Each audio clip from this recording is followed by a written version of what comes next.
Chamado a Lisboa para descrever a situação no terreno, o ministro das Colónias, o brigadeiro Louro de Sousa, admitia que a guerra estava perdida. Nesta primeira fase, as forças portuguesas desempenharam praticamente uma ação mais defensiva do que de conquista, limitando-se de uma forma geral a conter as ações do PAIGC.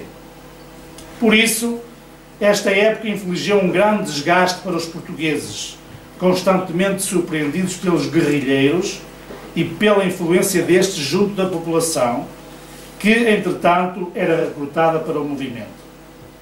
Com a chegada do general António Spínola, as forças portuguesas ganhavam um caráter mais ofensivo, tendo Portugal conseguido manter a situação sob controle.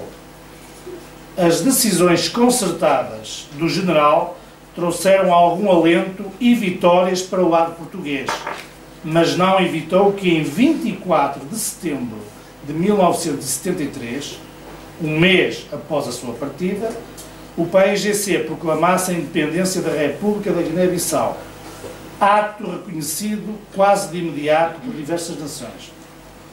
Nesta altura, a guerra não estava perdida, mas o 25 de Abril terá evitado um desastre militar. Em Moçambique, as lutas de libertação foram iniciadas em 1964 pela FRELIMO, Frente de Libertação de Moçambique, liderada por Eduardo Mondlane, que viria a ser assassinado pela PIDE em 1969, e depois por Samora Machel.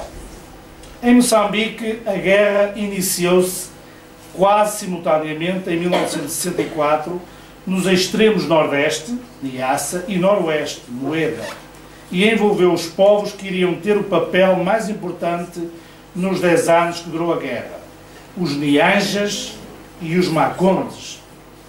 No verão de 1970, as forças portuguesas realizaram 2 campanhas para desmantelar a FRELIMO, a Operação Nó Górdio e a Operação Fronteira.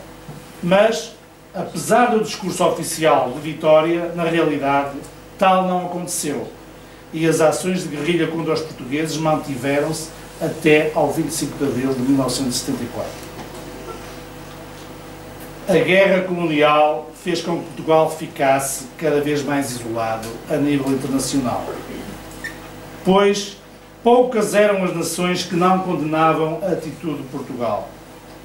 O isolamento internacional a que tinha sido votado o país levou Salazar, num ímpeto de patriotismo patético, a afirmar: estamos orgulhosamente sós. Na verdade, a guerra colonial, longe de estar perdida para Portugal, também nunca esteve efetivamente ganha, ameaçando mesmo eternizar-se. Quando Salazar saiu da cena política em 1968, deixou ao sucessor um regime desacreditado, com mais de 100 mil homens em armas e em 3 frentes de combate, e mais de 1/3 dos gastos do Estado afetos às despesas militares.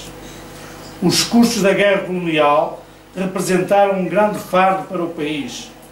No plano económico, os gastos representaram cerca de 40% da despesa do Estado.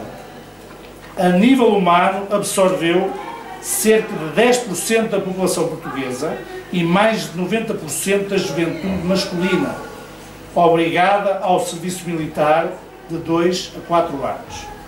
Calcula-se que até 1974 tenha custado cerca de 10 mil mortos e 30 mil feridos. Também por isso, os altos comandos militares viam-se confrontados com a pouca vontade de combater por parte de oficiais inferiores e recrutas. A guerra durou 13 anos e marcou definitivamente uma geração de portugueses para sempre. Muitos deles ainda aprisionados pelos traumas que a passagem pela guerra lhes deixou. Escutemos como um ex-combatente no ultramar fala das marcas inapagáveis da guerra que se tatuaram nos seus sonhos e pesadelos. Diz o ex-combatente: Passaram 40 anos. Pensava eu que a Guiné fora uma etapa para esquecer e que a vida continuava. Como estava errado. A Guiné grudou-se em mim. Vive comigo todos os dias e irá comigo para a cova.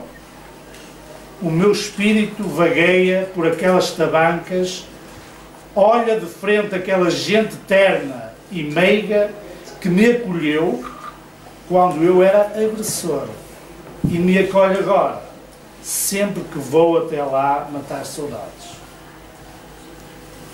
Por isso, também podemos afirmar que a guerra colonial foi um palco de emoções e vivências para uma geração de portugueses, ainda hoje muitos deles assaltados por múltiplas memórias de guerra, muitas de bonomia, camaradagem e solidariedade. Basta lembrar a praxe e o léxico a que se sujeitavam os mobilizados que chegavam de novo. Eram, por exemplo, os maçaricos para Angola, os checa-checa para Moçambique e os periquitos para a Guiné. Periquito é pior do que terrorista, dizia sem jeito de boas-vindas. Os oficiais do Estado-Maior eram oficiais de alcatifa, ou ar-condicionado. A metralhadora do inimigo era a costureirinha, e por aí fora. Mas a guerra colonial foi para muitos, acima de tudo, um teatro de guerra, onde a dor, o medo, o sofrimento têm quase sempre o papel principal. Por isso, a guerra colonial foi uma experiência que continua a marcar aqueles que por lá passaram, pois, como afirma Malaparte, a guerra não tem fim para aqueles que se bateram. E disto nos dará conta o nosso convidado.